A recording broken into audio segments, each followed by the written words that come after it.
Hello, so today a great book that I wanted always to have arrived, the Lakshmi Tantra. Lakshmi Tantra is one of the older, extremely traditional Vaishnava texts, and it describes basically God in a way that almost no other scripture does. It is explained and conveyed by Mahalakshmi, who is the feminine side or divine feminine or the absolute mother of all the world, who is the state of God. So basically, God is the being of all being, and Lakshmi is his power, his will to create, maintain and destroy.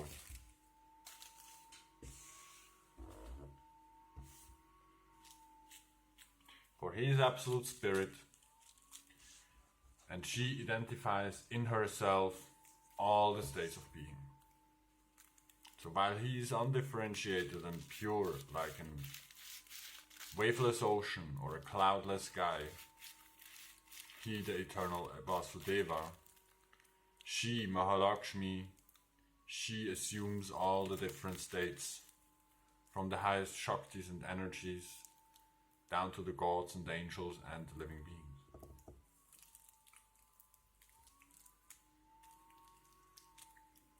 She is the great goddess Fortuna, Rota, also known as the Tarot, for the Tarot is the wheel of Fortuna.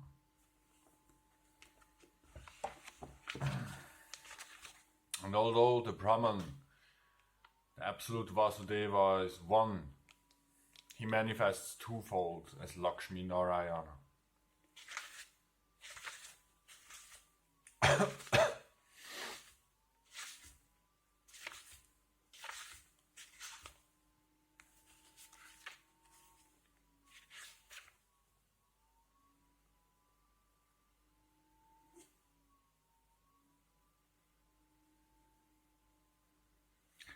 There Indra made his own abode under a bilva tree.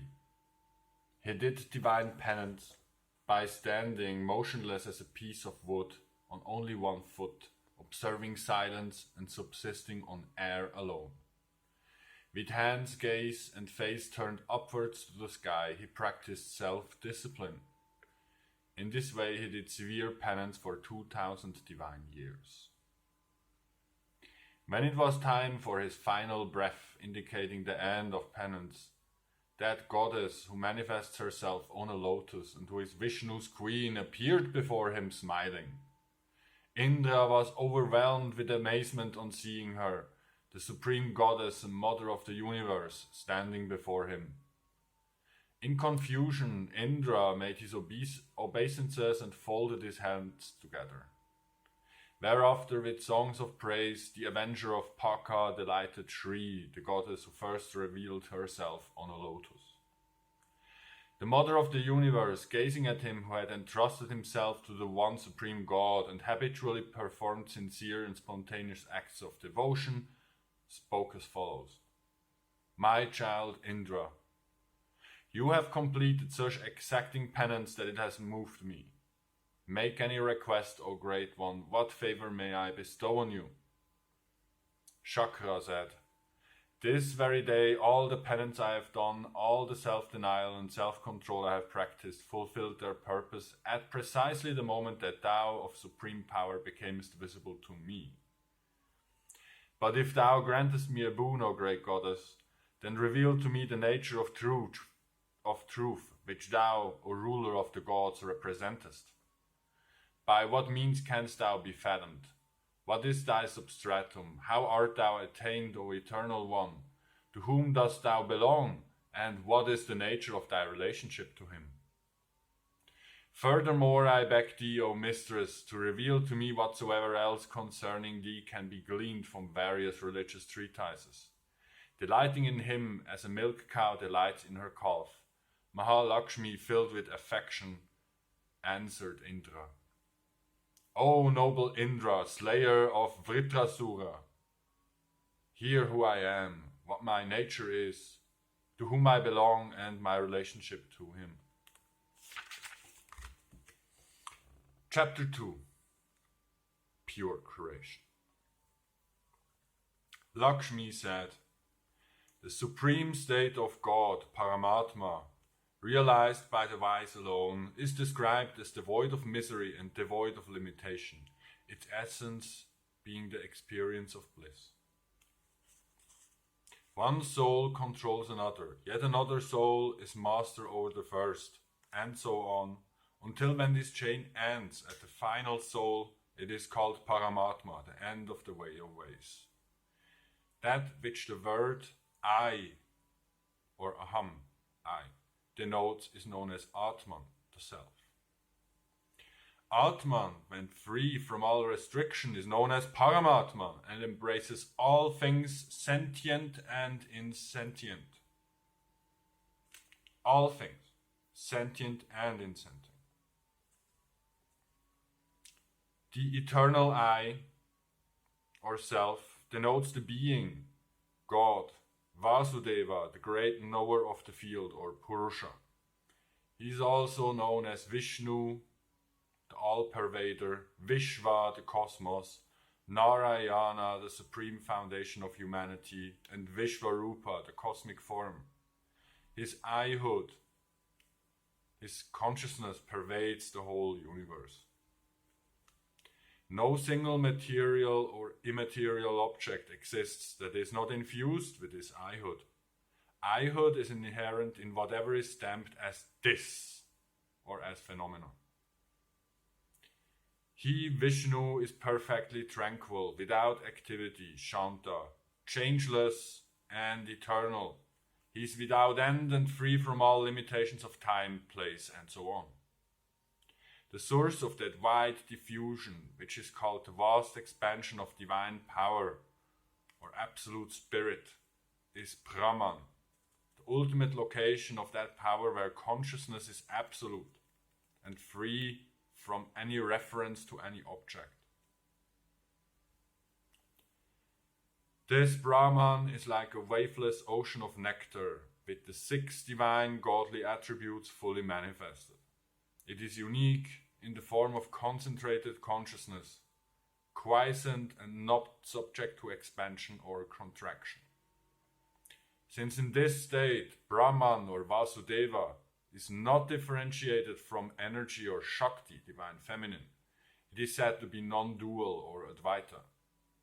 Its supreme power, like the rays of the moon, is myself, the goddess, the immortal one, who identifies all states of being with her own self, Brahman's I-hood. He, Hari, being the I or the self, is regarded as the self in all beings. I am the eternal I-hood or ego of all the living beings. I am considered to be the eternal Vasudeva state of existence. Brahman or Vasudeva embraces both the principle of existence and its state of existence. Hence, it, Brahman, is the eternal state. When differentiated, the existing principle is God Narayana, and its state of existence is the supreme Lakshmi, the goddess that is speaking in the book.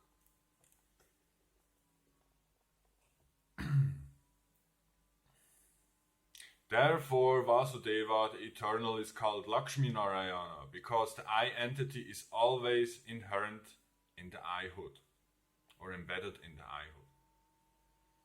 Embedded in the I-hood could mean identity.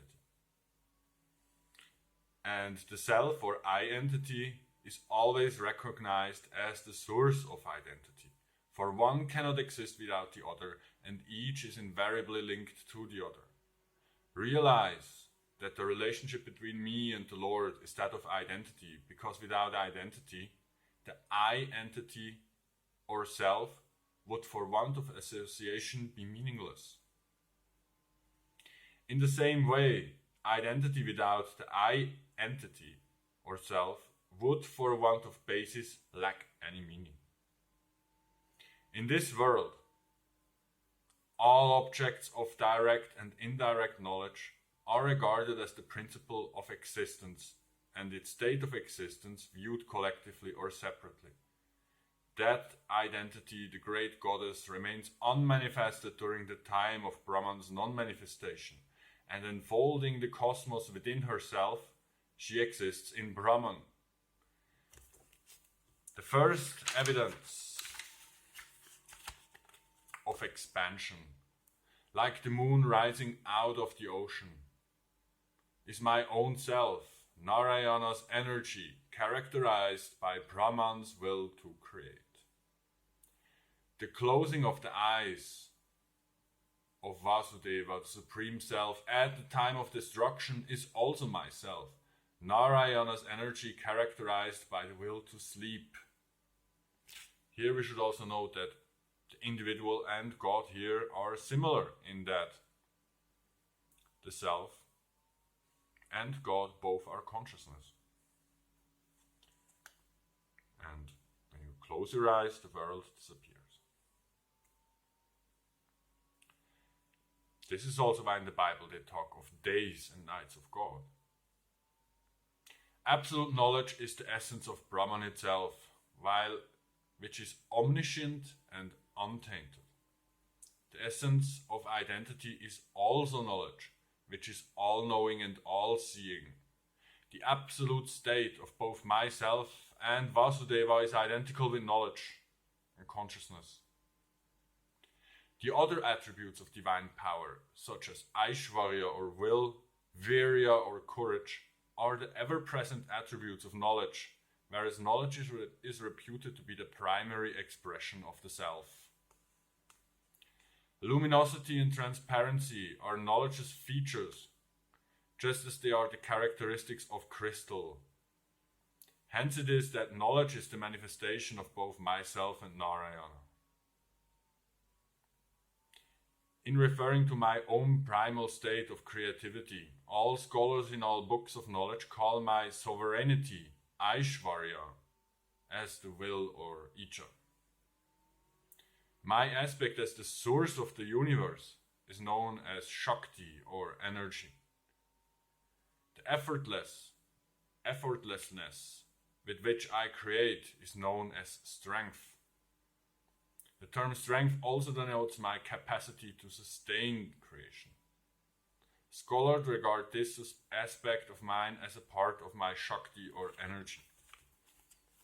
Although I am, Lakshmi is the material cause of the universe.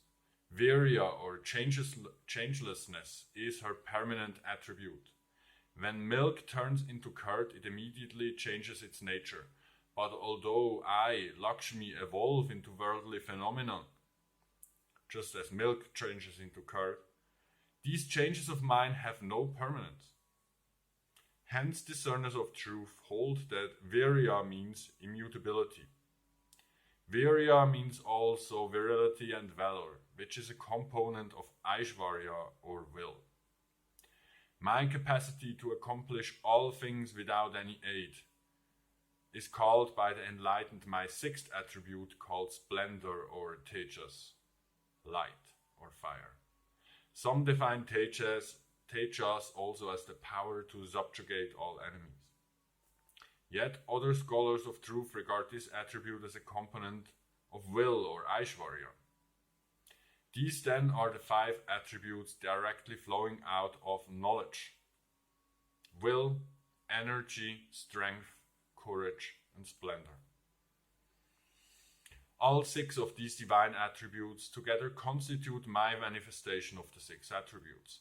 This is how a millionth particle of myself as the will to create initiates creation. So the Brahman, which is like a cloudless sky, condenses into a millionth part of itself, and this part of itself creates everything. This part is also Lakshmi Narayana. There is nothing else. Nothing. This particle embraces both groups of creation, pure and impure. Here, O King of the Gods, the course of pure creation will be explained by me. That glorious manifestation of the 6 attributes of the Absolute God assumes 4 divine forms, in which the 6 attributes gradually manifest themselves or else remain unmanifested. These 4 forms of manifestation take place in 3 extraordinary stages.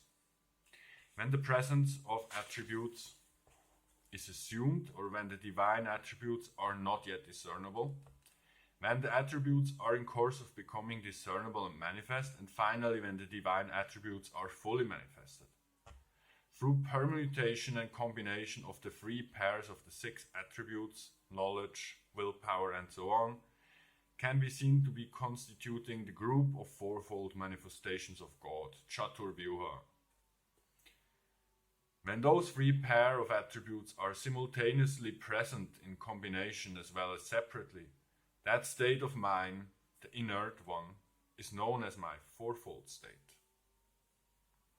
Even without referring to my visible manifestations, and by merely basing their deduction on the attributes, philosophers identify my 4-fold form with my inert state. Through the combination of the 3 pairs of attributes, this manifestation of my supremely inert state gradually becomes discernible. The first of my manifestations in the 4-fold state is undisturbed, undefined, enduringly pure existence lacking the concept of particularization, and is known as transcendental existence and knowledge. That is my first manifestation, my first deviation from complete inertia. In other words, this is Vasudeva, the first of the 4 forms of God. My second manifestation is called Sankarshana. Sankarshana meaning all attracting or singularity. Sankarshana can also mean plowing or making rows and furrows. Embodying the 2 attributes of knowledge and strength, and Sankarshana enfolds the entire creation, faintly discernible like dark spots on a human body. So just like on a human body, a few black spots are visible. In the same way, Sankarshana dimly manifests his power first.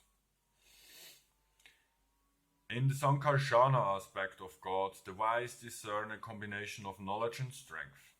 Thereafter, in the course of the process of manifestation, I gradually become more and more active.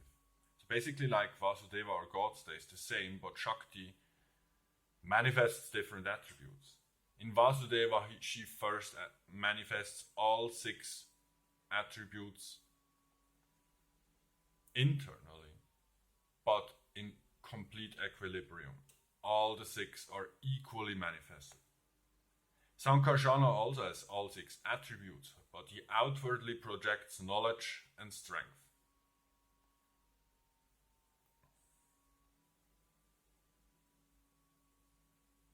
So she says, I gradually become more and more active. During that stage, I am called the manifester of all created objects, Pradyumna. Pradyumna derivatively means he who is endowed with illustrious force or power. This is the starting point of actual creation of the manifested worlds.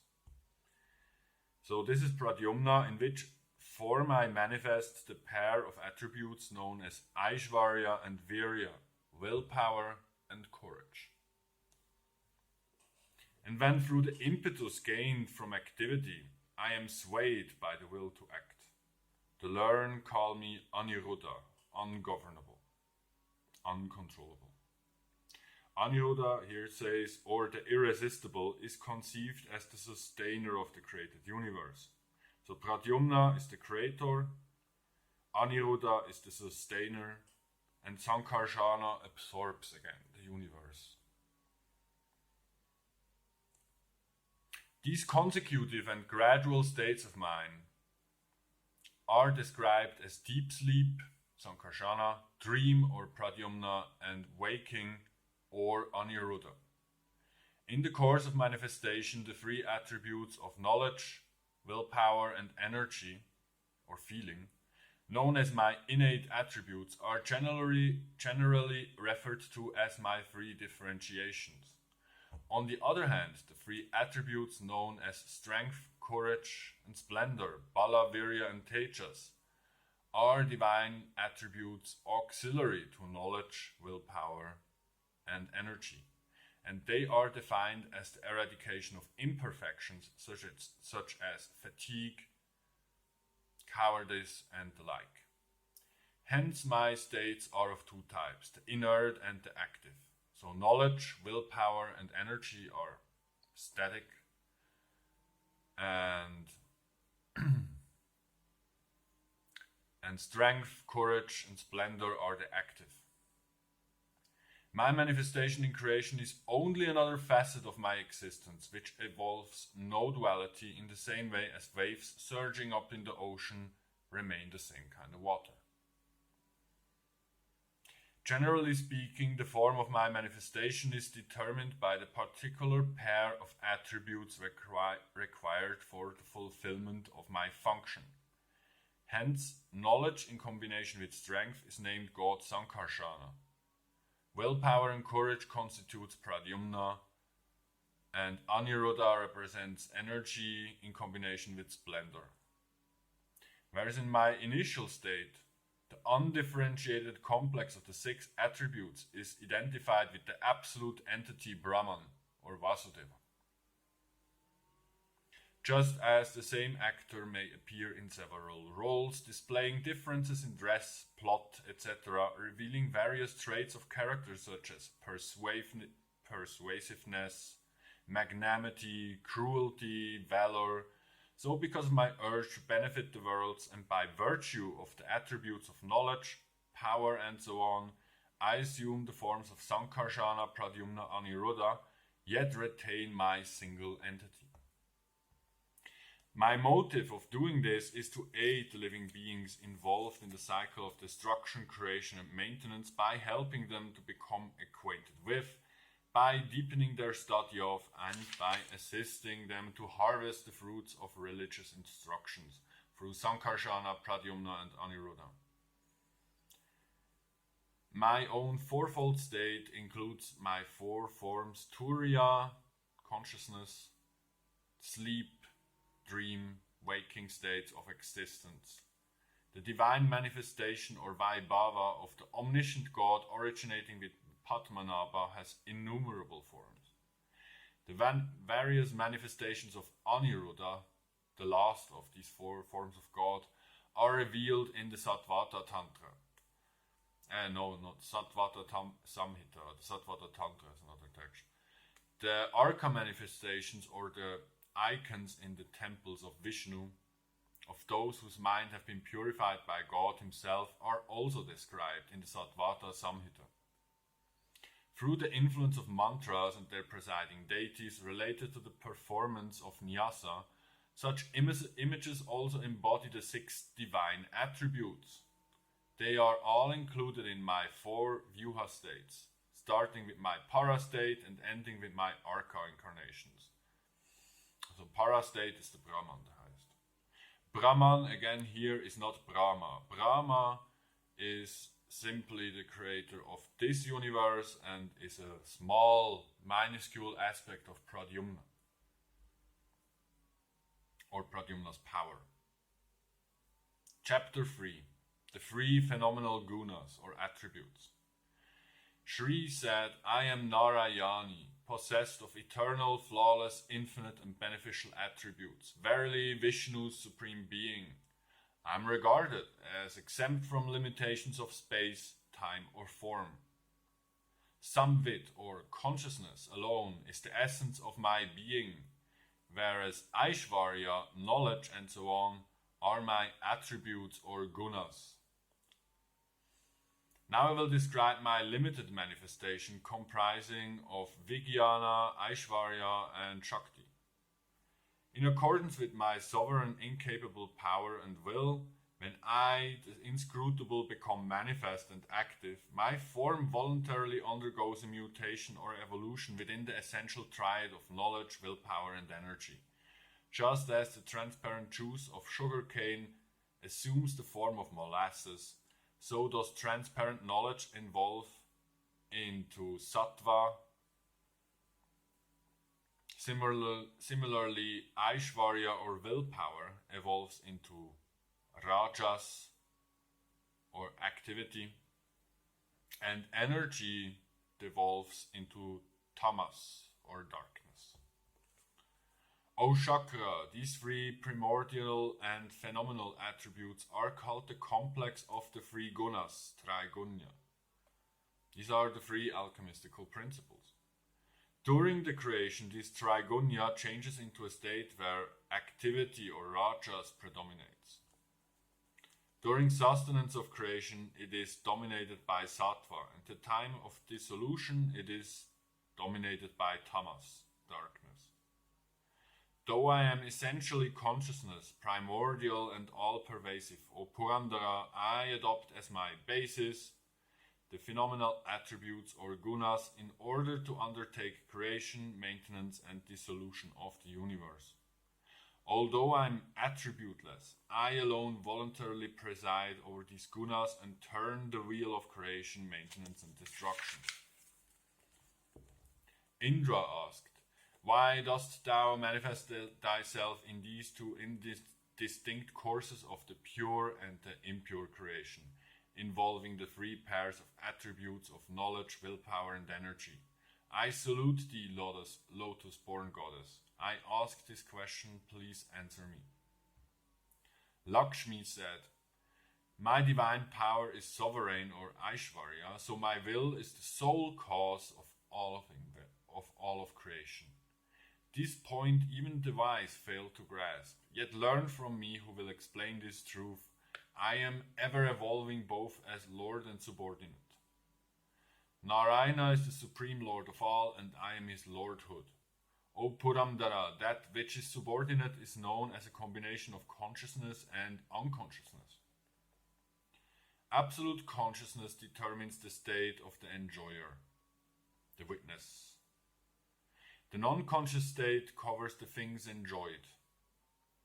That conscious element, the Chit Shakti, or energy, conscious energy, influenced by beginningless nescience and ignorance, which is introduced by me, becomes the enjoyer and, on account of his egohood, identifies himself with non-conscious objects in terms of the relationship of I and mine. So like, this object is mine. I have this object. This is the false ego, and this is causing the limitation. True identity, true ego, true identification means I am consciousness, I am Brahman, I am the Vasudeva state of existence. That absolute knowledge present in the pure course of creation is introduced by me as the supreme Vyuha, the fourfold form, when out of compassion I reveal knowledge, willpower and energy to the adept. The relationship between the two courses is that of protector and protected. So basically the universe is the impure creation and the fourfold form of God is the pure creation.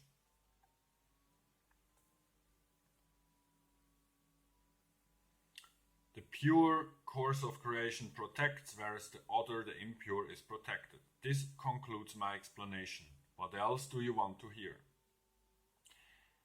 Indra asked, why dost thou function in two states, as Lord and as subordinate? Deign to tell me how many varieties of subordinates there are and describe their traits.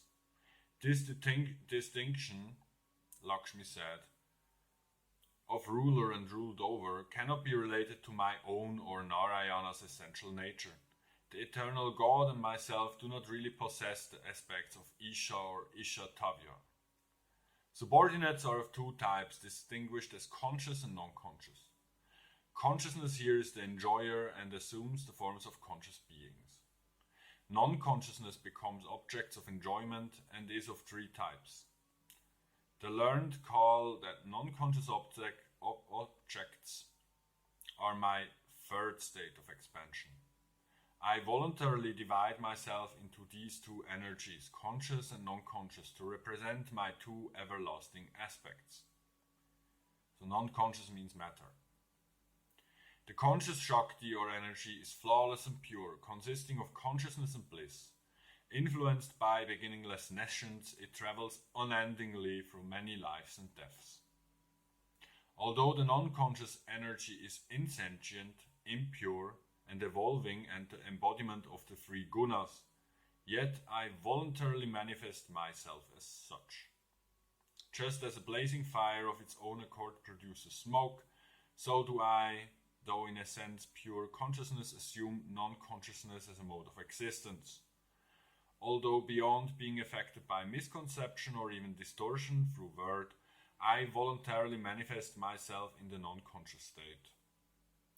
Although indivisible through various limiting factors, consciousness is divided into the external non-conscious energy and the internal conscious creation.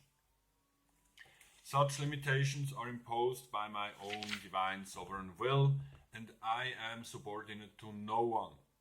Recognizing my sovereignty, you become enlightened. Indra asked, how is it that thou createst worlds in which both pleasure and pain exist? Would it not be better to abstain from creation altogether, or to allow only happiness to exist? Lakshmi said, I create a mixed creation consisting of both, because I take into account the cumulative results of acts, both good and evil, committed by the living entity who are under the influence of beginningless ignorance.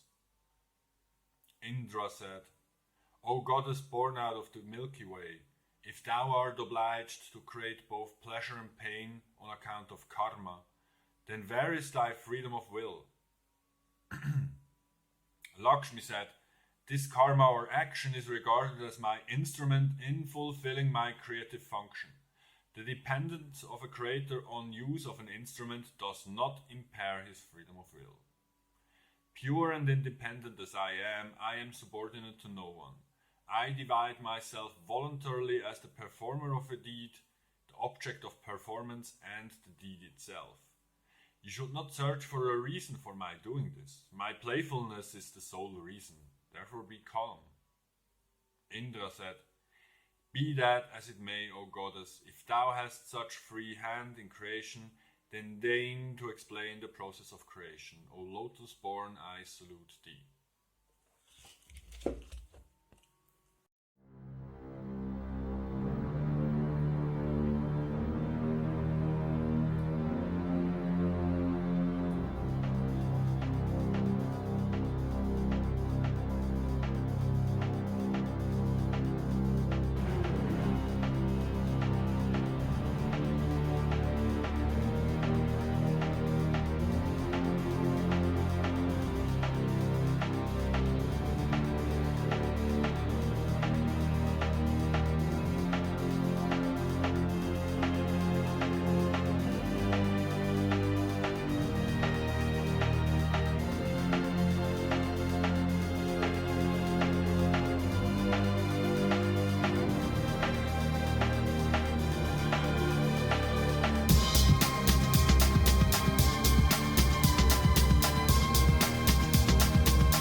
Chapter 4.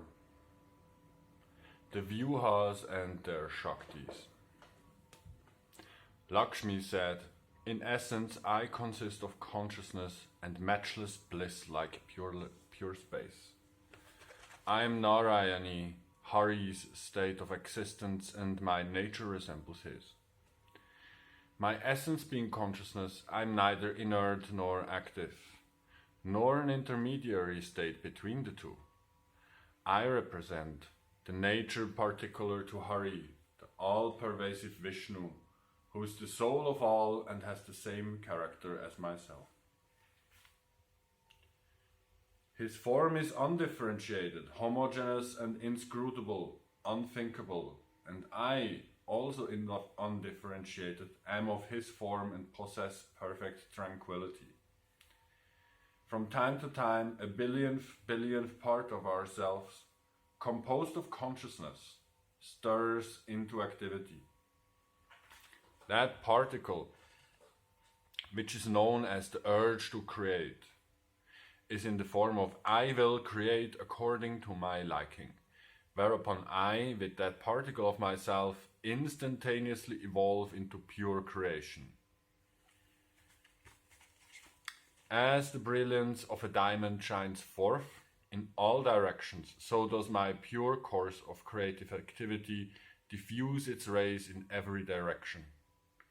Pure creation issues forth from my concentrated absolute knowledge, whose tranquility resembles a cloudless sky or a still ocean. Devoid of all activity, ever blissful, pure, all-embracing and supreme, the primeval knowledge becomes manifest and is called Sankarshana, the singularity.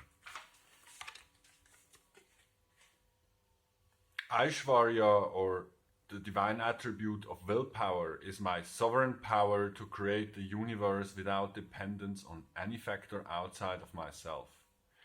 That is my form of Pradyumna, the excellent Purusha. My Shakti, my creative energy, which is immanent, irresistible, and which pervades the whole form of this very agitated cosmos, is known as my irresistible Aniruddha form. These resplendent blue lotus-eyed Vishnus, Pradyumna, Aniruddha, and Sankarshana are my forms manifesting the divine attributes of knowledge, willpower, and action. Pradyumna, Aniruddha, and Sankarshana are respectively responsible for creation, maintenance, and dissolution of creation.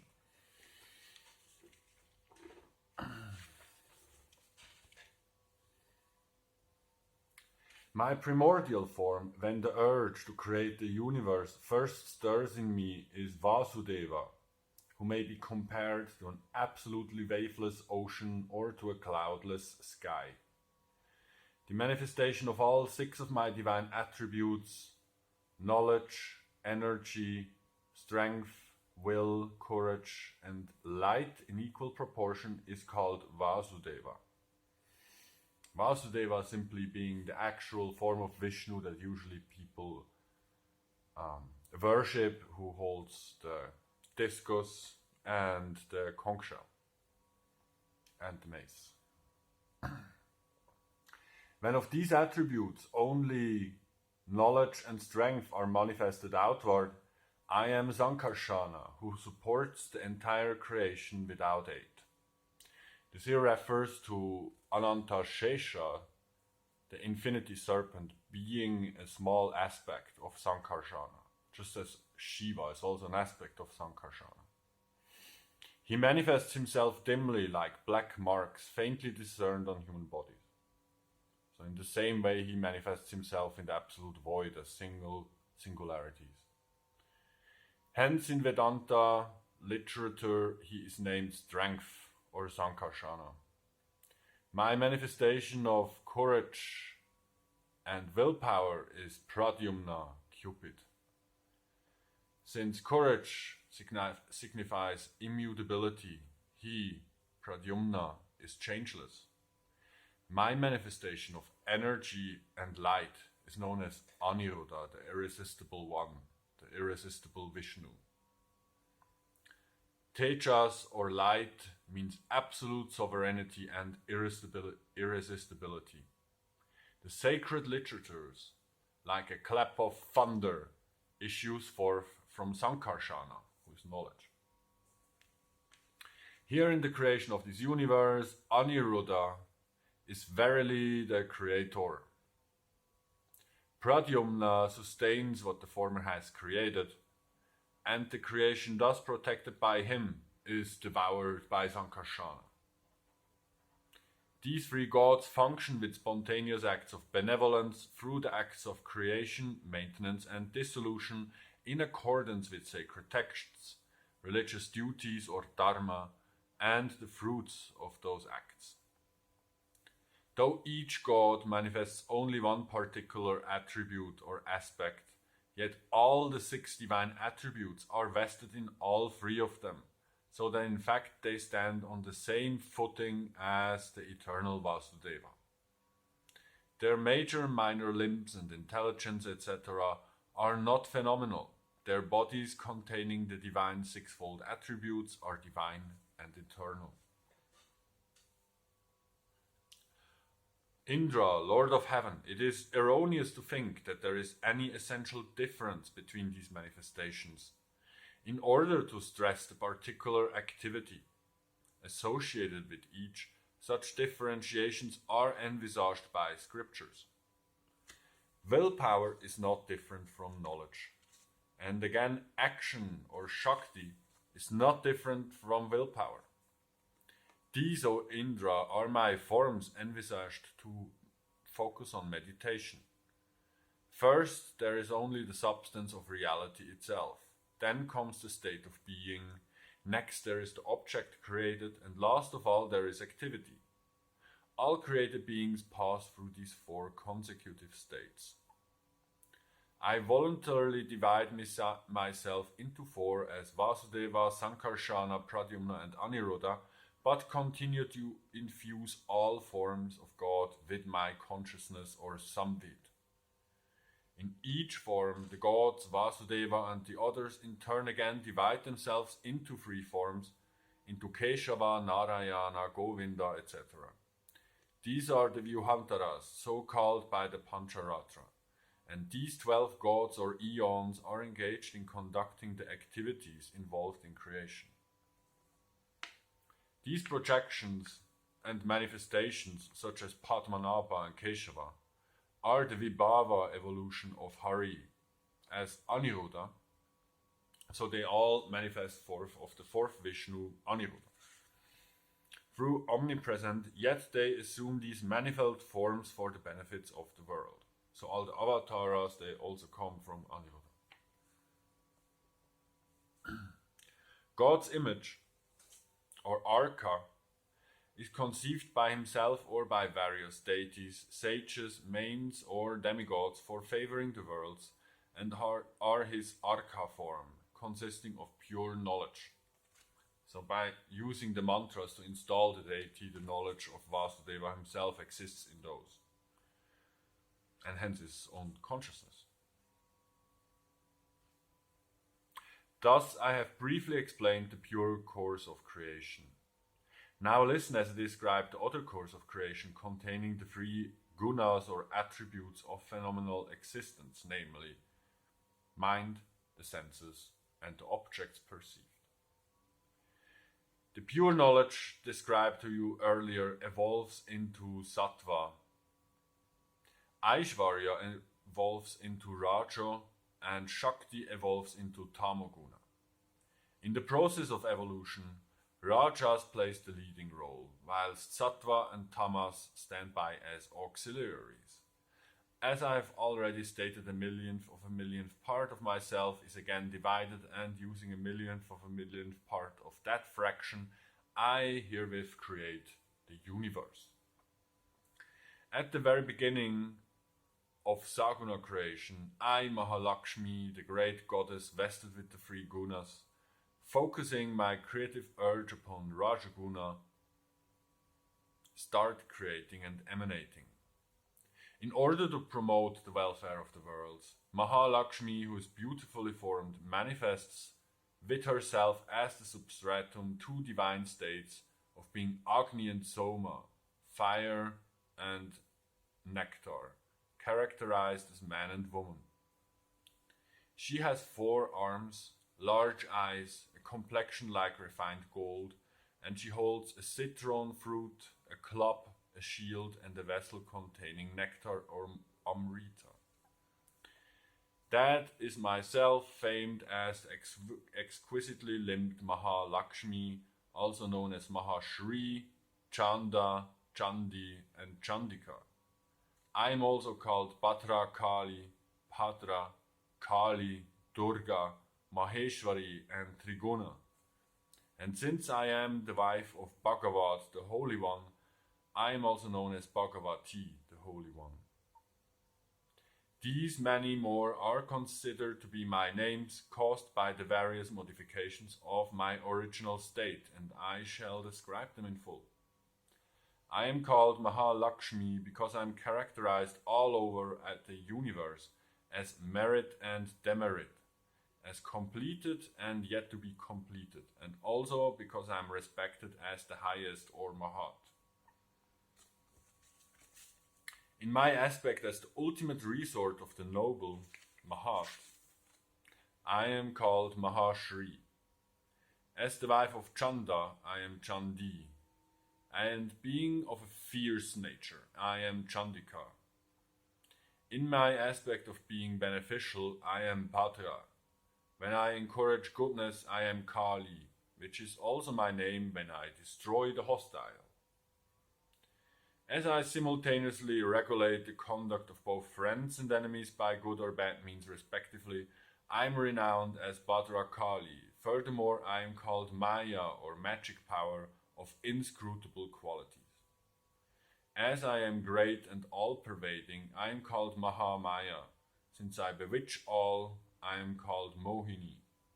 I am called Durga as I am very difficult to attain, and also because I save my devotees. As I connect or link, so I am known as Yoga or Yoga Maya. As I confer knowledge on men, I am known as Maya Yoga. By virtue of my existence in the form of all 6 divine attributes, I am known as Bhagavati. Because I participate with Bhagavan in performing the sacrifice called Bhagavat, which means basically the union of the gods or hieros karmas, I am regarded as his wife. Owing to my vastness, I am regarded as Vyoman, the sky. And because my characteristics of abundance, I am known as Puri. As I represent the Absolute, I am called Paravara. On account of my power to render all things possible, I am called Shakti or cosmic energy. Because of my invariable power to delight, I am Ranjini. As I am always in the condition of inertia, so I am described as Shanta or peaceful. The universe is produced from me as a mode of myself, hence I am called Prakriti, the matrix. I am the only shelter to be resorted to, and I destroy the misfortunes of the pious. I listen to the lamentations of devotees, and gladden the world with my virtues. I inhere in all beings and take delight, Rame, in the virtuous. I am ever worshipped by the gods, and I am the embodiment of Vishnu. Beholding these attributes of mine, the learned of the Vedas and Vedanta, who know how to relate attributes to their possessor, extol me as Shri. Shri here meaning splendor or divine wealth. The same myself am eternal, manifested as all and ever existent. As the tutelary deity of the complex of the 3 phenomenal gunas, I am called Triguna. Through my urge to create, I cause a disturbance in the perfect equilibrium of the 3 gunas or alchemistical primes. With a complexion like pure gold and adorned with golden ornaments, I fill the otherwise dark worlds with my own brilliance. In the beginning, in order to fill the empty universe with myself, I assumed another form, mainly consisting of only tamoguna or darkness. She, the goddess, is dark like a mass of collyrium. Her dwarfy face has ferocious teeth and large eyes, and she's a lady with a slender waist. She has mighty arms adorned with sword, pot, severed head, and shield. She wears a garland composed of 51 severed heads, and a diadem of snakes. Emanating from me, Tamasi, this choicest of maidens, said to me, O my mother, I salute thee again and again. Deign to give me name and function. Lakshmi said, I said to the fair Tamasi, choicest of maidens, I shall give you names and functions. Your functions and names will be Mahakali, Mahamaya, Mahamari, Kshuta, Tarisha, Nidra, Krishna, Ekavira, Kalaratri, and Duratyaya. Krishna here it means is A with a long A, so it's not the masculine Krishna, this is the feminine. These are your names, and your functions are to be inferred from those names, and he who learns them with understanding obtains happiness. Considering the creation to be incomplete, I fill it up with my first form, which resembles the beauty of the moon and is pervaded by the manifestation of sattva, or goodness. She, that form, became a noble lady holding in her hands a rosary, a goat, a veena, which is an instrument, and a book, and I conferred upon her the following names and functions: Mahavidya, Mahavani, Bharati, Sarasvati, Vak, Arya, Parami, Mahadenu, Vedagarbha, Ti, and Gi. Her functions are related to these names and represent the various aspects of the miraculous activity generated by goodness, or sattva. These three women are said to be the support of the universe and the mothers of all.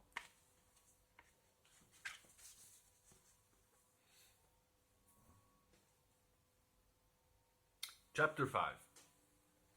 Evolution of the material world from Prakriti, or the womb, the matrix. That primary selfhood of Hari, which has evolved into all forms, which is eternal, which incorporates pure bliss and consciousness, and which is absolutely inert, is myself, Mahalakshmi, she said. I, the same one, stimulated by my urge to create, have evolved the pure creation with an infinitesimal small particle of myself, embodying the creation which is pure and consists of a form containing all 6 divine attributes. Without changing my own transcendental form, a small part of myself called Mahalakshmi evolves into the complex of these 3 gunas or attributes. There, in the process of evolution, when I am dominated by Rajas, I am called Mahashri, the supreme goddess. My form denominated by Tamas is called Mahamaya. My form dominated by goodness is regarded as Mahavidya, or Sarasvati. I myself, Mahalakshmi, and those 2 ladies, Mahamaya and Mahavidya, are 3 stimulated to create and have created 3 pairs according to our 3 forms. The 3 pairs here being Brahma, Vishnu, and Shiva, the creator, maintainer, and destroyer. The 3 pair tally to my form is envisaged as beautifully formed. You should know that this pair, pregnant with the golden cosmic egg, has lotus-shaped eyes, is handsome and seated on lotuses, and is a mental creation based on my form and is created from a part of Pradyumna. So Brahma, the creator, is created by Mahalakshmi as a part of her, with a part of Pradyumna, who is Cupid, or Eros. The male of this pair is known as Tata, Vidhi, Virinchi, and Brahma, while the female of that pair is called Shri, Padma, Kamala, and Lakshmi. The pair that is created mentally in Mahamaya, from the part of Sankarshana, the male deity, possesses 3 eyes and is beautiful in all parts of the body. The male is called Rudra, Shankara, Shtanu, Kapardi and Trilochana, 3-eyed.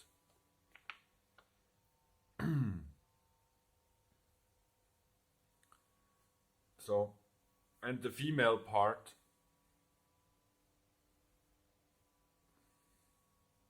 is called Trayi, Ishvara, Basha, Vidya, Akshara, Kamadenu, the wish-fulfilling cow, Go, and Sarasvati. And these are the names of the female. Born from Mahavidya, the form of goodness, and the part of Aniruddha, the irresistible Vishnu, is the pair whose male is called Krishna, Vishnu, Keshava, Hrishikesha, Vasudeva, and Janardana. So this is a minor Vishnu that is created within the universe by these 3 goddesses. Or basically by Aniruddha and by Mahavidya. The female there, known as Uma, Gauri, Sati, and Chanda, is full of virtue and loyalty. So that is the wife then of Shiva. But the 2 deities, Keshava and Uma, they are dark, like Aniruddha. The 2 siblings known as Brahma and Lakshmi are red, like Pradyumna, and Shiva and Sarasvati are white, like Sankarsana. By my order, Trayi or Sarasvati became Brahma's wife. Gauri became Rudra's wife, and Ambuja or Padma became Krishna's wife. So here we see the colors then of these red, white and blue pairs are being recombined. So that they don't have, their own sister as counterpart or something. So basically the blue Krishna marries the red Lakshmi, the white Shiva marries the dark Uma, and the red Brahma marries the whitish Sarasvati.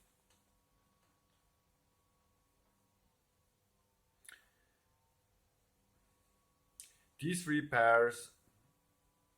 Okay, now listen, I shall describe the middle phase of that evolution of the gunas. Brahma, along with Sarasvati, produced the cosmic egg. At my command, Shiva and Gauri broke it open. Brahma created the pradhana or the primordial matter inside that egg, and Keshava, Krishna, along with Padma, Lakshmi, preserved it. Thus it is described the middle phase of evolution of the gunas. So the middle phase is the creation of the world egg. So as you can see, most religions, they start with creation within the world egg. They don't start at these higher levels. They start in a much lower scale and magnitude. So primordial matter that exists in the cosmic egg exists of both reality and non-reality. It has the complex of the 3 gunas as its source. It is of the nature of void or space-time, and it is the source of all and is itself undecaying. Then, having turned this principle that is called the unmanifest into water, God Vishnu, along with Lakshmi, accompanied by Sarasvati, lay on that water as he took on meditative sleep, and she who is called Mahakali became his sleep consisting of tamas or darkness. Then, O Indra, when he was lying there asleep, a lotus stemmed out of his navel. This Pankaja lotus, which did not grow from mud, is called Kala Maya, that which consists of time.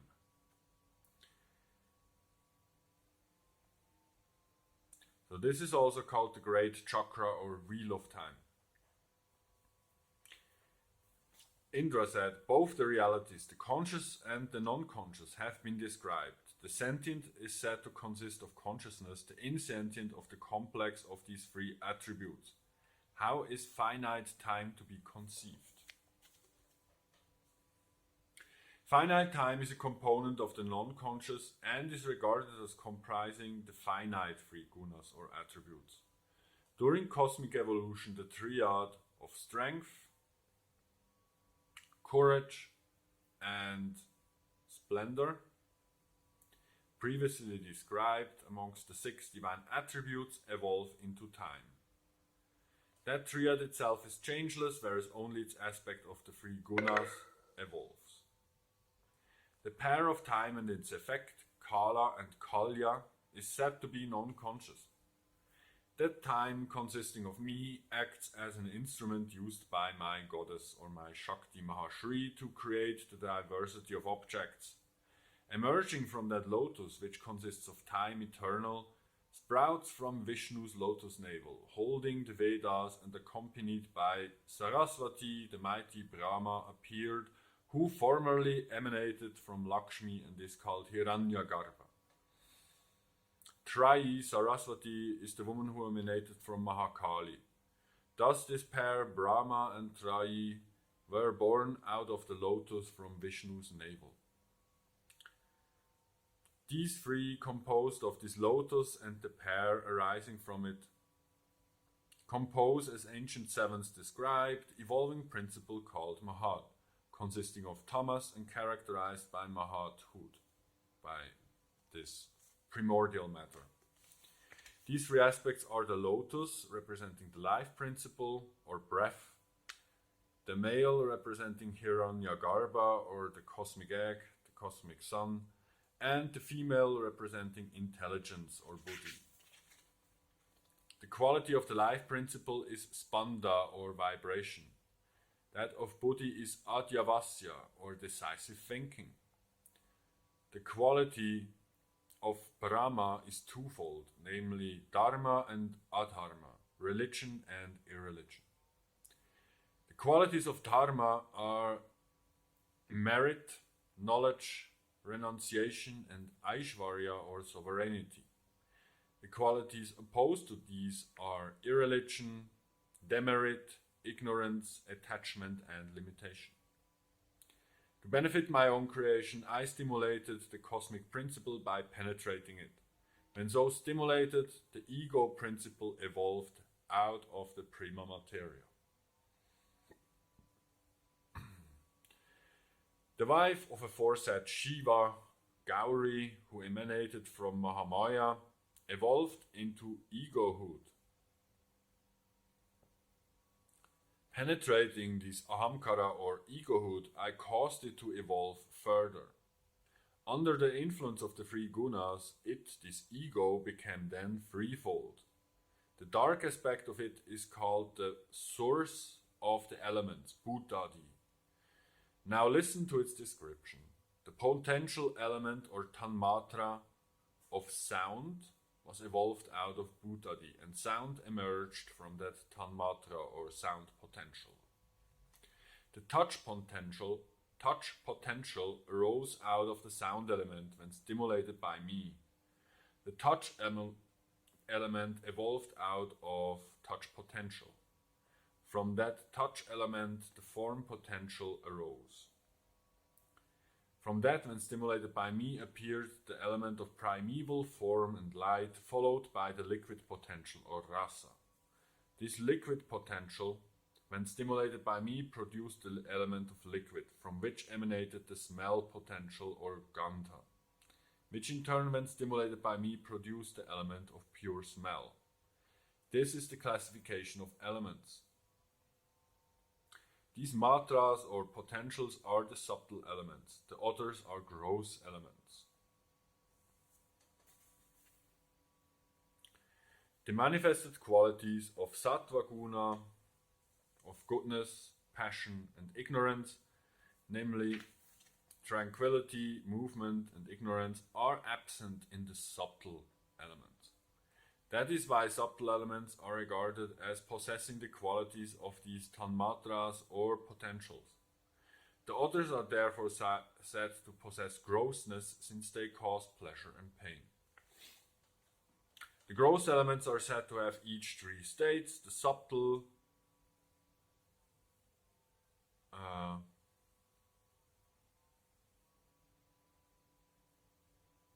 right. Yeah, just the subtle, the causal, and the gross. The gross elements are said to have three states. The diverse objects of the material world, such as water pitchers, spoons, and any objects, are called the prabhutas, or the gross objects. Then there are objects who are born and consist through the conjunction of semen with blood. The subtle state consists of the five elements that form the subtle body. This concludes the gradual evolution from ego to the elements. Of the two other components of ego based on sattvas, goodness, and rajas, or movement, the component consisting of goodness is called vaikharika. The other is called taijasa, by the learned. Now hear how creation evolved from these components. The cognitive senses, such as auditory organ, the touch organ, the vision organ, the taste organ, and smell organs, emerge from vaikharika ego.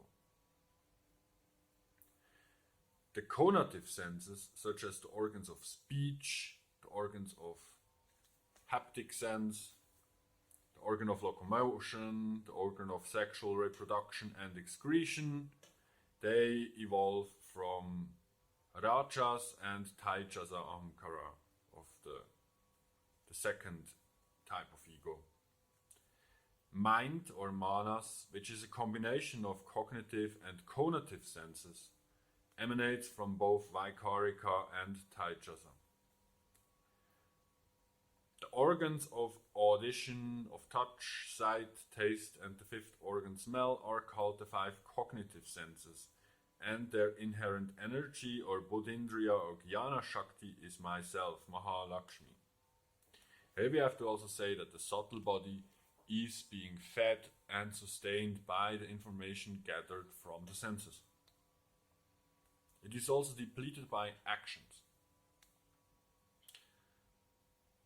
Speech, the hands, the feet, the organs of reproduction and excretion, these five conative or active senses possess the other Shakti, Kriya, action, which is also myself.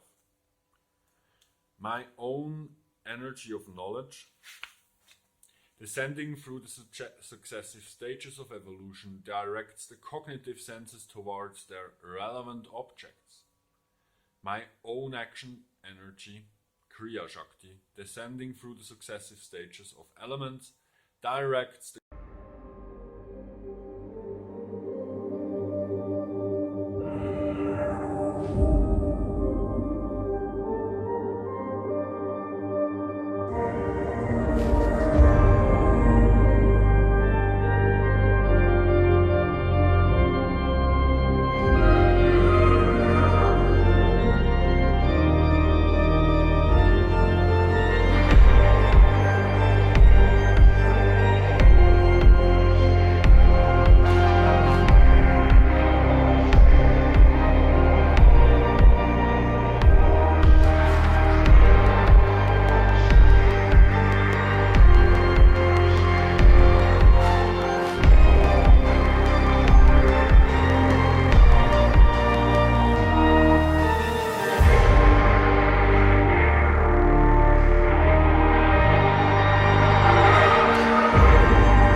Continuing on chapter 5.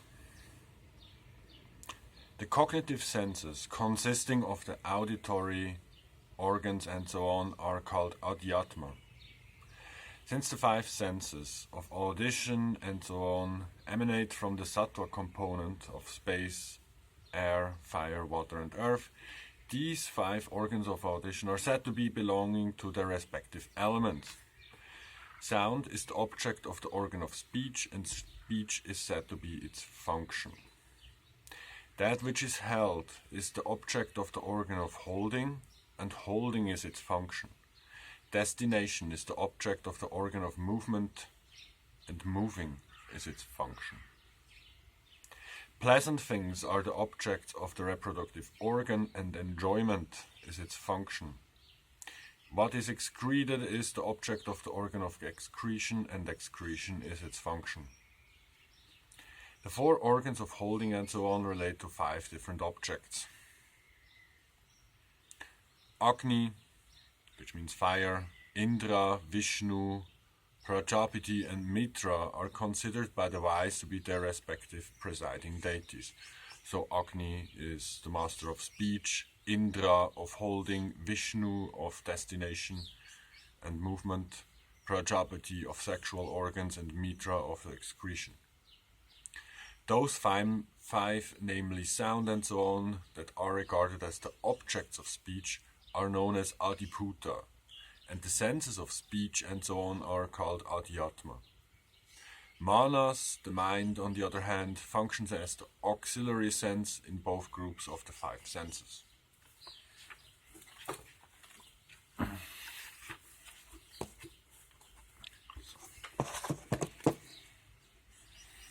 This mind, assisted by the cognitive senses, grasps the distinctive object. Vikalpa, or distinction, denotes that which is differentiated and that which is called modification. This modification is said to be in the relationship between a quality and the object qualified. Vikalpa, or polarization in object or quality, is of 5 types, classified according to its being an object or an activity or a quality and so on.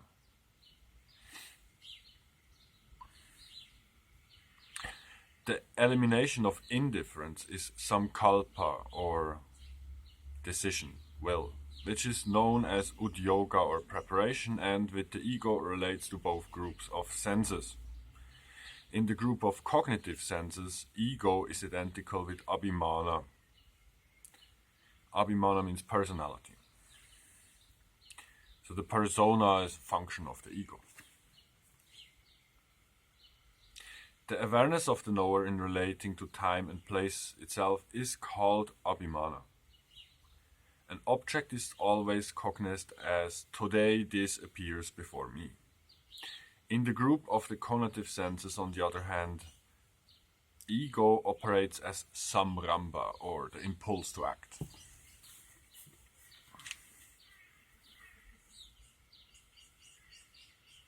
Samramba is described as that which is antecedent to samkalpa. In group of the cognitive senses, intelligence is adhyavasya. Adhyavasya meaning recognition of objects. Buddhi as adhyavasya implies the determination of objects. The avatarana of object is called nischaya, decisive knowledge. In the group of cognitive senses, intelligence functions as prayatna, or endeavor. Scholars regard these 13 varieties as instruments of cognition. The external instruments are 10 in number, whereas the internal instruments are 3 for mind, ego and intelligence.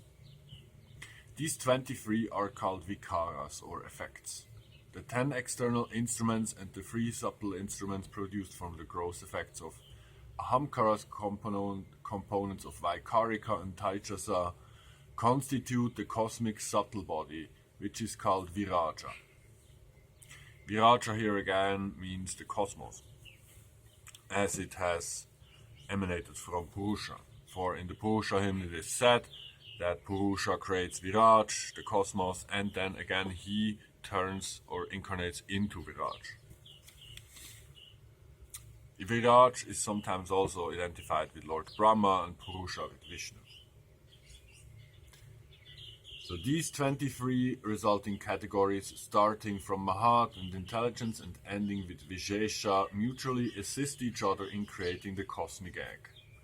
That golden egg became as bright as the 1,000-rayed sun. In it, Prajapati, Brahma, the four-faced god, was born as Viraj, as I said. Manu was born from Viraj, and the descendants of Manu are known as Manavas.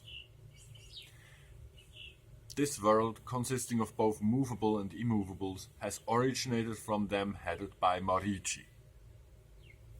So far I have disclosed only a fraction of my active state. Although the Shakti of consciousness is pure in essence, through contact with beginningless ignorance caused by misery, birth, decay, and so on, this conscious energy or Chit Shakti manifests herself in an impure state. But when avidya, ignorance, is destroyed through the contact with pure knowledge accompanied by pure deeds, she regains her original blissfulness. The 6 nests of Shakti or energy. Lakshmi said, I am the primordial identity of Hari, who possesses, though in unmanifest form, the aggregate of the 6 divine attributes. Hari is the great ocean of consciousness and bliss, and his tranquility and pervasiveness resembles the waveless ocean. Although I am so pure, sometimes I project myself.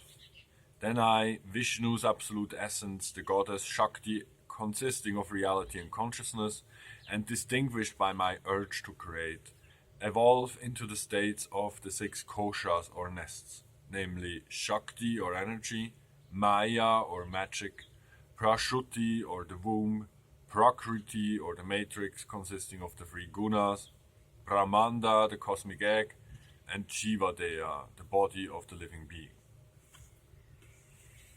These 6 are called the 6 koshas or 6 nests. Shakti, the first kosha, follows the pure course of creation, and is the urge to create that emanated from Hari's Ihood. So here basically, if you would compare it to the Pashupata or Shaiva system, Vishnu himself would be filled with the Shiva energy, and then the next step, the koshas where this is embedded, are Shakti, Maya, and so on. The Supreme God, Sankarsana, the Lord, ego consciousness, is manifested in this first pure kosha, in this first nest, which is characterized by the initial appearance of creative activity.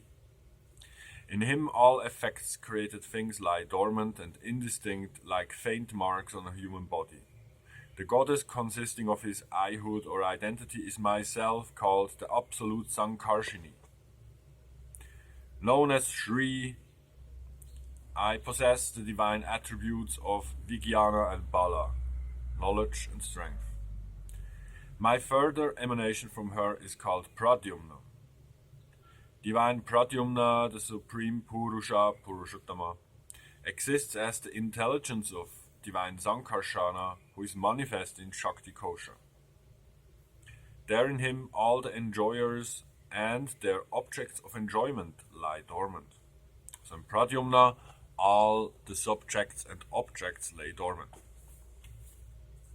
That which is said to be the Ihood of the divinity who forms the cosmic mind is myself, bearing the name Saraswati, who out of herself evolves Virya and Aishwarya, courage and willpower. My emanation from her is known as Aniruddha. Aniruddha exists as the ego-hood of Sankarshana. These 3 ancient divinities handed by Sankarshana are known as the Purusha or Jiva, Buddhi or intelligence, and Ahamkara or ego-hood. These are indeed not phenomenal, aprakrita, they do not consist of the 3 gunas, but consist of pure consciousness. In keeping with the special functions of the first Vyuha, the resplendent god Vasudeva, each is designated by a special name. All of them are said to possess all the 6 divine attributes, and all of them are Purushottamas. He who appeared first out of the eternally blissful ocean of all 6 inert gunas is called Vasudeva, in whom all 6 gunas simultaneously became active. His identity is called Shanti, peace, who is myself, Lakshmi, and is known as Shakti, who is considered to contain the 3 divinities existing in the Shakti Kosha. So that's the highest realm beyond the Shakti Kosha. And then the 3 divinities existing within Shakti Kosha are Pradyumna, Aniruddha, and Sankarsana. Aniruddha's identity is named Rati, which means sexual desire, who is identified with the goddess Mahalakshmi, and he is called the Maya Kosha. Maya Kosha here means the nest of magic and delusion. The 2, Mahakali and Mahavidya, are said to be the active state of Mahalakshmi, which is known as the guna of Maya. My 3rd great kosha or nest is known as Prashuti and consists of Mahalakshmi, Mahamaya, and Mahavidya. In that kosha were the 3 pairs about whom I have already spoken. That famous pradhana, the original matter wherein Purushottama lay afloat after it had been transformed into water, is called Prakriti, the source of all, in which the 3 gunas exist in perfect equilibrium. This is the unmanifest power that generates all the worlds, spiritual or material. That cosmic egg that was formerly created by Lord Brahma, and which consists of himself and exists in himself, is called Prakriti by some scholars of philosophy. This egg evolving into creation, starting with Mahat, or prima materia, and ending with earth, is called Brahmanda, in which Brahma became Viraj. The 6 koshas, comprised of bodies of living beings incorporating organs and limbs, gradually became gross. These are the 6 descendants of myself, who am called the Absolute. So these are again the 6 pairs of deities of the material world, namely Rudra and Gauri, Keshava and Padma, and Brahma and Saraswati. Know that this Saraswati is just but a minor aspect of the Shakti of Pradyumna, that is also called Saraswati.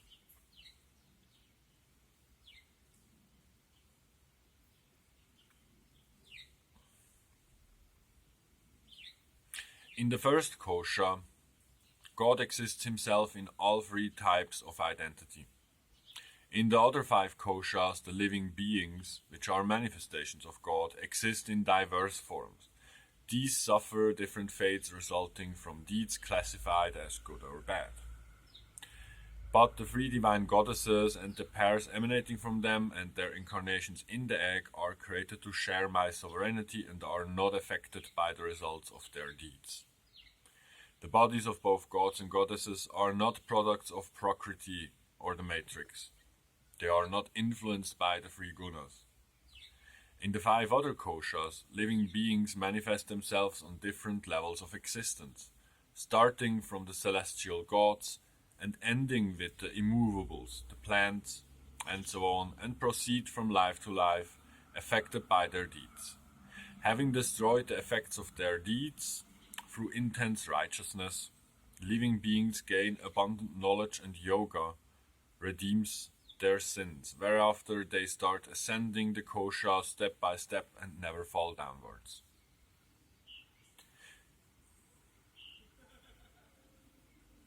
Once having attained the level of Satyaloka, where Lord Brahma exists, from there onwards they do not return. They stay there or proceed higher upwards.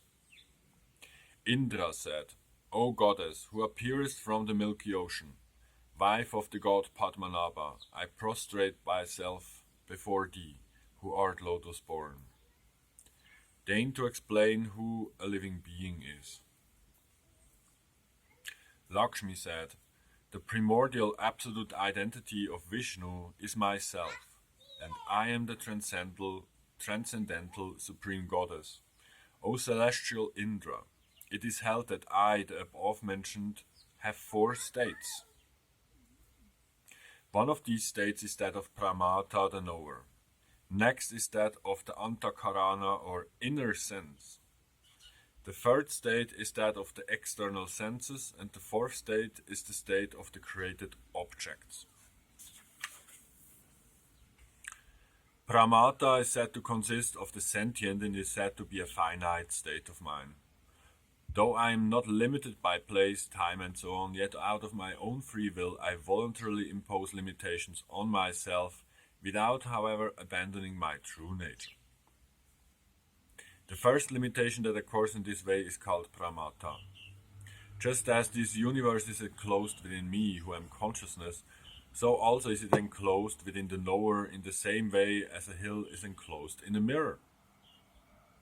The uniqueness of the individual knower, or his 2-fold, 3-fold, 4-fold, or 35-fold aspects are explained as follows. He is unique as identical with the revealing self. As the knower and the objects known, he is 2-fold. He is 3-fold when the process of cognition is added to the list, and as identified with all the cosmic principles, from Prakriti down to Earth, he is 37 in number. Indra said, Lotus Eye Goddess, what are these principles, how many are they, and what are their characteristics? I prostrate myself before thee who wast born in the sea.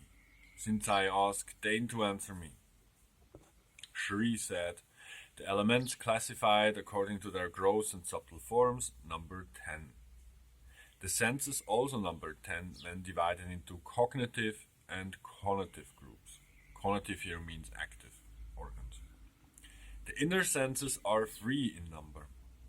The realities propounded by the Sattvatas are Prakriti, Prashuti and Maya, then Sattva, Rajas and Tamas, Kala or time, Niyati or fate, energy, Shakti, Purusha, and absolute space, Param, Napa, and Bhagavan or God. Indra said, I prostrate myself before thee, O goddess Padma. I have heard the list of principles from thy lotus mouth. Now deign to explain them to me. Chapter 7. Tattvas or elements and the Jiva as object and subject of knowledge. Lakshmi said, O Indra, I shall now describe the gradual development of the courses of the cosmic principles or tattvas. This tattva padati is said to be pure, impure or mixed. God, Bhagavan, is known to be the eternal supreme self, absolutely unlimited by form, place or time, pure like a cloudless sky, tranquil like a calm sea, pure and absolute consciousness, the great ocean as it were of ever-existent bliss. Narayani is his supreme identity, his eternal godhood. She is absolute, subtle, undifferentiated and without taint.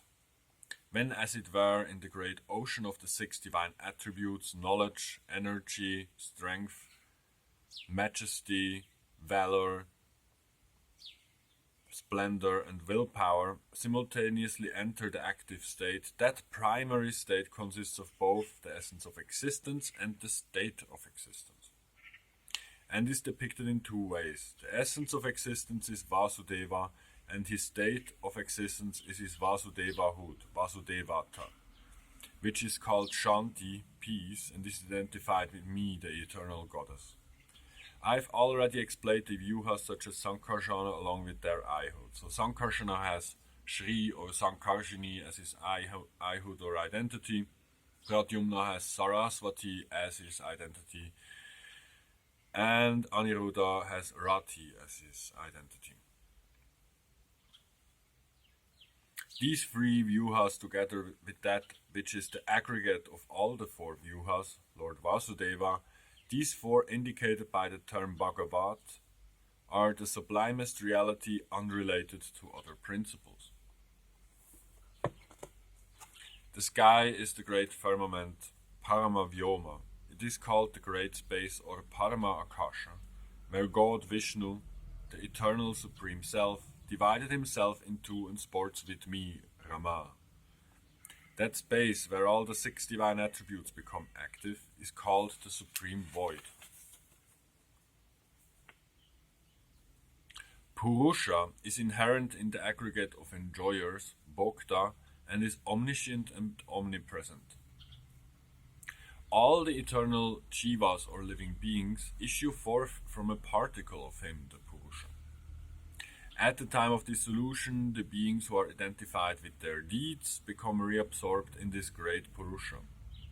This is my state as the knower, which I have already described.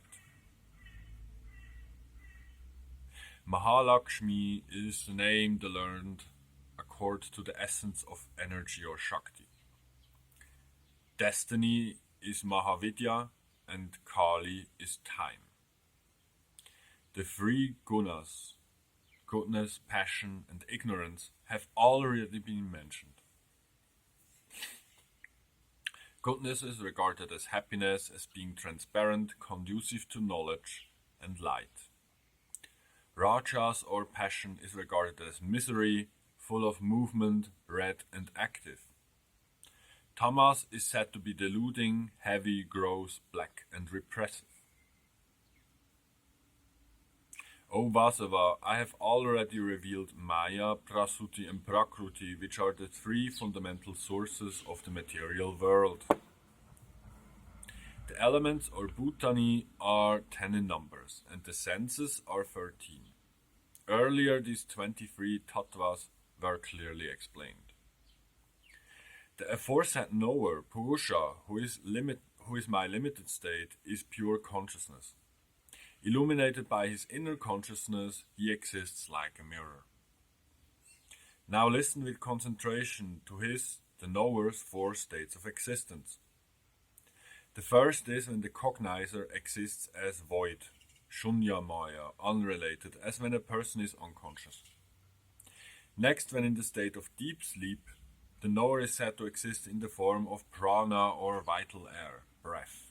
Because during the state of Purusha's deep sleep, only prana is manifest. So when you sleep, breath is being stimulated. Since in the state such as loss of consciousness, poisoning, even prana or life form reverts to its source, Purusha remains integrated with nothing but his own essence, so that in such cases he is regarded as being in the state of void. In the third state of dream or svapna, the knower Purusha is regarded as consisting of only 8 cities, Ashtapuri. This is described in the Pingala Upanishad. These 8 are said to be prana, the life, breath, the 5 elements, karma or action, the senses, the 3 modes of nature, goodness, passion and ignorance, the impressions left by previous experience or vasanas, nescience, which is called avidya, and linga sharira, the transmigrating subtle body. These are called the eightfold city. In the dream state, the knower acts with volition aided by the inner organ within this eightfold city. So that's the inner world that you experience and which you dream. And all the astral worlds and everything that you can see in the astral lives in this eightfold city and not elsewhere. When the embodied being, the Purusha, enters the waking state, its functions are performed through physical effort. These are the 4 states of Purusha. Now hear about my threefold state. The 3 types of modifications which limit Purusha are finite knowledge, limited function, and finite essential form. And these are his threefold state. Now hear a description of it. The Jiva's or Purusha's knowledge becomes finite through Maya's influence. His power of action undergoes limitation owing to the absence of the divine attribute Aishvarya, the power of Pradyumna. Not being Shakti, he is Anu or atomic in size. He is characterized in three ways as being Anu, as limited in his capacity to act, Kinchit Kara, and as possessing finite knowledge, Kinchit Jnana. I have already explained his dual and single state. So like the dual state is him being the subject and then the objects perceived are his other state. Thus I have now fully described my state as the knower. Now, Indra, hear about my state that relates to intelligence. I am absolute knowledge and have voluntarily become sentient. From that first sentient state, I have continued to descend step by step. Mind, which limits the sentient chaitya, is called the inner sense or antakarana, and that has three components, namely mind, intelligence, and egohood. Vikalpa, which means polarization into subject and object, Adhyavasya, which means decision, and Abhimana, ego sensation or persona, are their respective functions. Mind receives the polarized knowledge, Vilkalpayati. Ahamkara makes it personal, it creates the impression that it concerns one's own person, Abhimanyate, and Buddhi, intelligence, always infused by the sentient being, takes as a decision about the objects of cognition. Buddhi or intelligence is said to be related to the Atman or self, whereas decision is phenomenal, adibautika, related to the objects that you perceive. Sheltered in the mirror of intelligence, Purusha, the knower, is the divinity or Adidaivata here in Buddhi. Ahamkriti, the identity, is spiritual, whereas the ego sensation or Abhimana is phenomenal. Rudra or Shiva is the divinity here of ego sensation. Mind is spiritual, polarized knowledge is phenomenal, and Chandra, the moon, is its divinity. In the sphere of action, the respective qualities of these, intelligence, ego and mind, are called life force, prana, samramba or zeal, and samkalpa or resolute decision. Prana or breath is said to be activity, and samramba is called self-esteem. Self-esteem is awareness of owning the fruits of one's own deeds, and that is called samramba or zeal. Scholars call the loss of indifference or the awakening of interest samkalpa, which is a quality of the mind. So it means it is basically the decision, I'm gonna do this now. Thus I have finished describing my second state, the antakaraniki. Passing on from my antakaraniki state, I gradually become grosser and am called the external senses. I have previously explained all these external senses. It is indeed the mind that functions through the activities of the cognitive senses. When the eye sees an object, it is the mind that actually cognizes the object in polarized knowledge.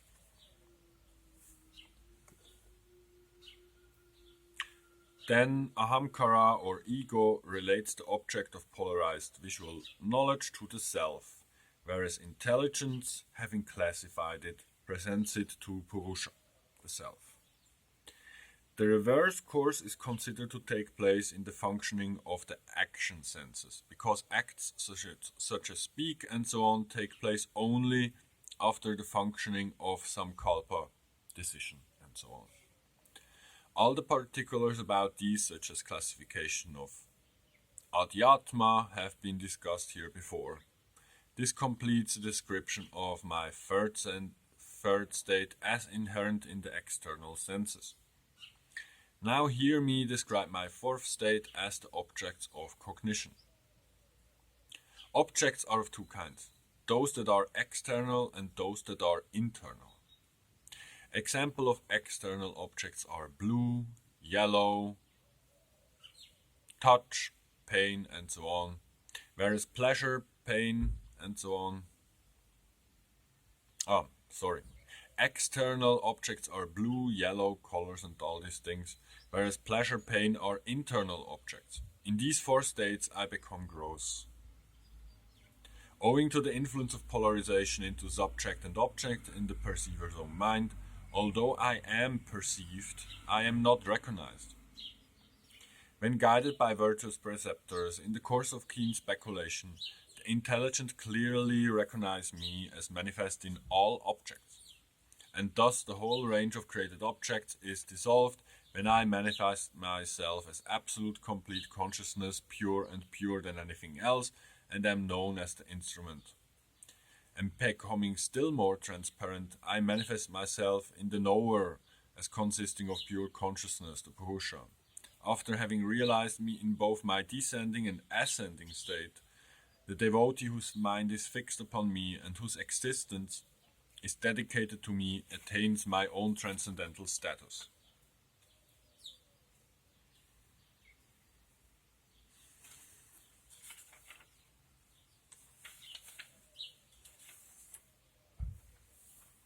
Chapter 8.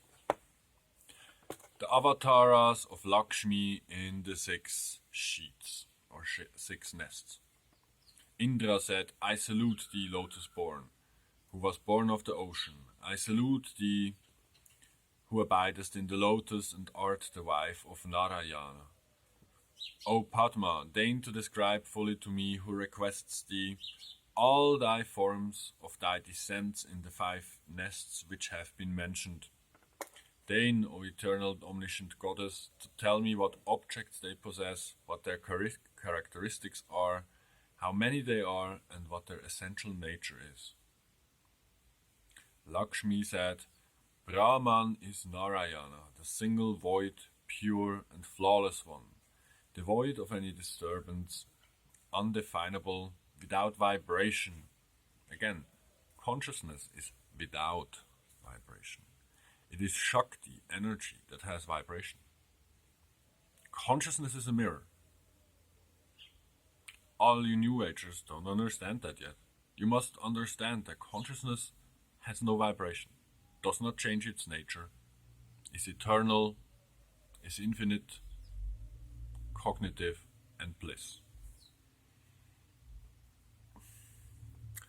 So Brahman or Narayana is without vibration, matchless, unqualified, integral, undifferentiated, and changeless. All things contained in this world that are cognized, mentioned in the scriptures, or inferred, all that can be apprehended through the 3 instruments of knowledge, whether of a positive or negative nature, whether movable or immovable, subtle or gross, sentient or insentient, all these consist of Brahman, of Narayana, second to none. Brahman is bliss without ignorance, pure, absolute and concentrated consciousness, consisting of both the existent reality and its state of existence. The divine and ultimate goal of the spiritual way. It, Brahman, differentiates itself in 2 ways, both as the possessor of energy and as the energy. Shakti here meaning energy. That absolute Brahman, as the possessor of energy, is manifest as Narayana, the I entity or true absolute self, the existent principle. As Shakti or energy, it is Narayani, who is myself, the identity of Narayana, represented as his state of existence or bhava. There is no place where he exists without me. There is no place that contains me without containing him. We, the source of all, are sometimes described singly and sometimes dually in the scriptures, that have reached, as it were, the other side of the ocean of cosmic principles. Some scriptures describe creation as evolving out of the principle existing state of Narayana. In others, it is described as evolving out of the existent reality, Bhavat, while yet in others it is said to evolve out of both the existent reality and its state. But since all refer to the same reality, Brahman, the learned, are not confused by them. When Narayana, takes avatara and descends alone to further the cause of the gods, I then manifest as the active energy of his nature. When on the other hand I descend alone as Shakti in order to help the gods, then it is he, God, the I entity, who manifests his identity in me. When in order to benefit the gods, each of us descend in a similar manner, we exist inseparably in each other. So whether Lakshmi incarnates or Krishna incarnates, or both together, they are always united. There is no separation. While the realities remain thus absolutely integrated, the position of the incarnation is as follows.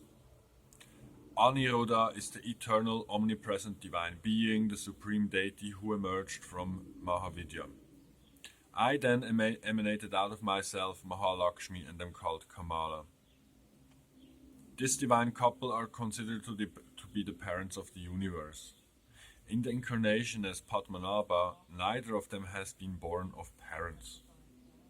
The incarnation of Narayana, known as the Lord of Shakti, has many forms. I follow his functions in all cases. My descendants may be of 1 form, 2 form, 4 forms, 6 forms, 8 forms, or again 12 forms. Now hear my names in these forms.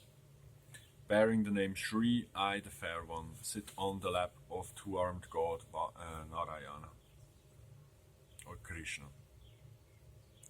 Actually, Narayana is 4-armed, so Krishna is the 2-armed form of Vishnu. Vasava, Indra, I am called Shri and Pushti when I am manifested on either side of him. Vishnu enjoys me in the form of Shri, Kirti, Jaya and Maya when I am manifested on all 4 sides of him. O Indra, I manifest myself around him in a hexagonal position in 6 forms, and now listen to their names. These are Shuddhi, Niranjana, Nitya, Jnana Shakti, Aparachitta, and the 6th is the Supreme Prakriti. I assume 8 forms when occupying the 8 sides of the same God. My names are then Lakshmi, Saraswati, Sarma Kamada, Priti Vardini, Yasaskari, Shantida, Tushtida, and the 8th is Pushti. When I surround him and assume 12 forms in double hexagonal form, or 12 form, I am called Shri, Kameshwari, Kanti, Kriya, Shakti, Vibhuti, Icha, Priti, Rati, Maya, Ti, and Mahiman. Following the same order, I surround the 4-armed God in 6 forms. O Indra, likewise I differentiate myself in multiple forms through various incarnations of myself as Shakti of the same God who possesses 6, 8, 14, 16 or 18 arms, according to his various manifestations.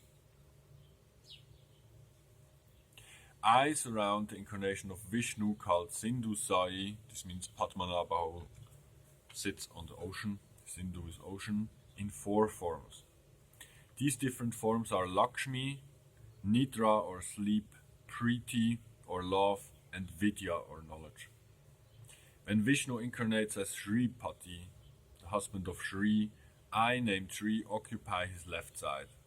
When Vishnu appears in the incarnation names Parichata Chit, I am seated on Hari's left side, with my hand resting on his shoulder.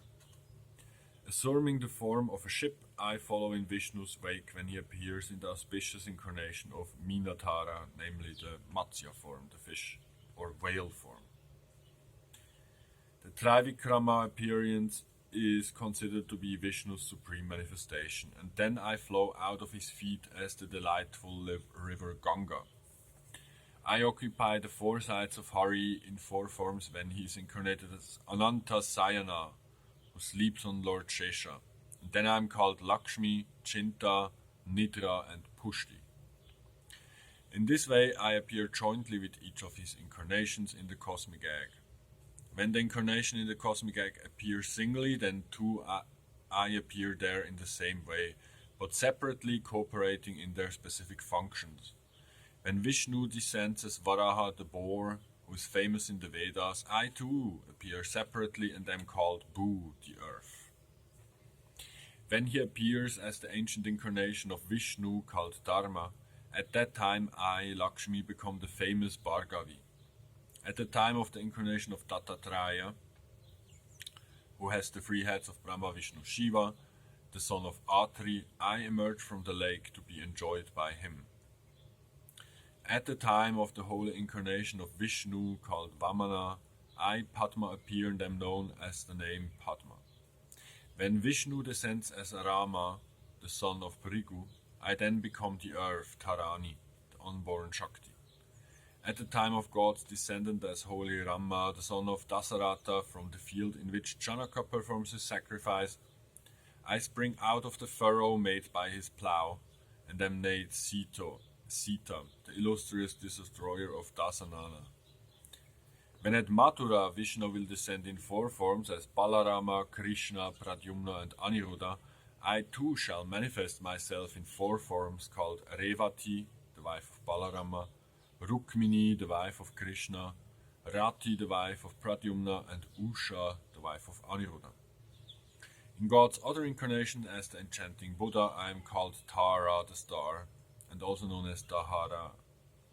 When Vishnu ascends singly as Dhruva, then I only form their bodies and am to be enjoyed by them. But in my incarnation as the enchantress holding nectar, Mohini, God is manifest as both the existent reality and its state of existence at once, perceived in a single form, so like Mohini is androgynous, of which the gods saw the male form, whereas the other, the demons, saw the female form.